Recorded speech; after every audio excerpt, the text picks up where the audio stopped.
शहीद करकरेंबद्दलचं वक्तव्य प्रज्ञा ठाकूरकडनं मागे, पण माफी मागण्यास नकार. तिकीट कापण्याचीही देशभरात मागणी.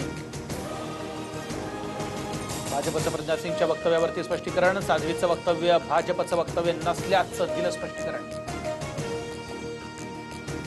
आयपीएस असोसिएशनकडून प्रज्ञा सिंगच्या वक्तव्याचा निषेध ट्विट करत नोंदवली प्रतिक्रिया. हेमंत करकरे यांच्याबद्दल वादग्रस्त वक्तव्य केल्याप्रकरणी राष्ट्रवादीकडनं प्रज्ञाचा निषेध. पुण्यातील बालगंधर्व चौकात राष्ट्रवादीच्या कार्यकर्त्यांनी केली निदर्शनं.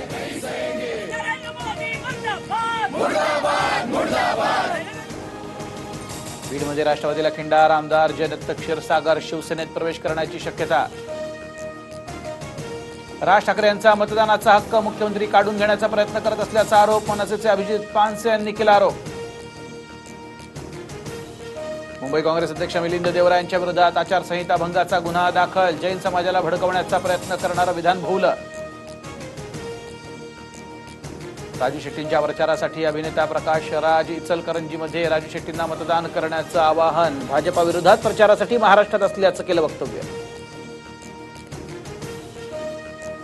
यंदा बारामतीची जागा मोठ्या मताधिक्यानं जिंकण्यासाठी आलो असल्याचं भाजप अध्यक्ष अमित शहांचं वक्तव्य. बारामतीच्या सभेत मोदींनी देशात परिवर्तन आणल्याचा केला दावा.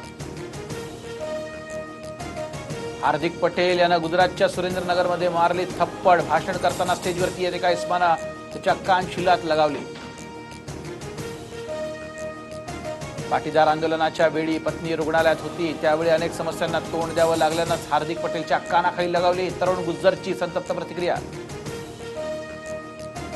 मोदी हे नकली मागासवर्गीय. मायावतींचा आरोप. मुलायम सिंग सोबत 24 वर्षांनंतर गेल्या एकाच व्यासपीठावरती. पश्चिम बंगालच्या नोडल मधील निवडणूक आयोगाचा अधिकारी बेपत्ता. दुसऱ्या टप्प्यातील मतदानानंतर अर्णब रॉय बेपत्ता. ईव्हीएम आणि व्हीव्हीपॅटची होती जबाबदारी. जातीचं राजकारण मोदींवरच बुमरँग. प्रकाश आंबेडकरांनी मोदींकडे मागितला जातीचा दाखला, तर मायावतींचा मोदी नकली मागासवर्गीय असल्याचा घणाघात.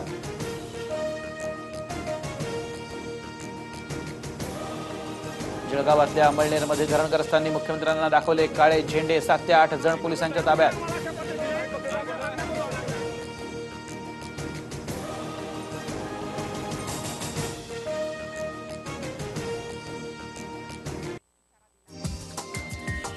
हा व्हिडिओ तुम्हाला आवडला असेल तर असे आणखी व्हिडिओ पाहण्यासाठी TV9चं YouTube चॅनल सबस्क्राईब करा, बेल बटण दाबा. ताज्या घडामोडींसाठी लॉग ऑन करा tv9marathi.com.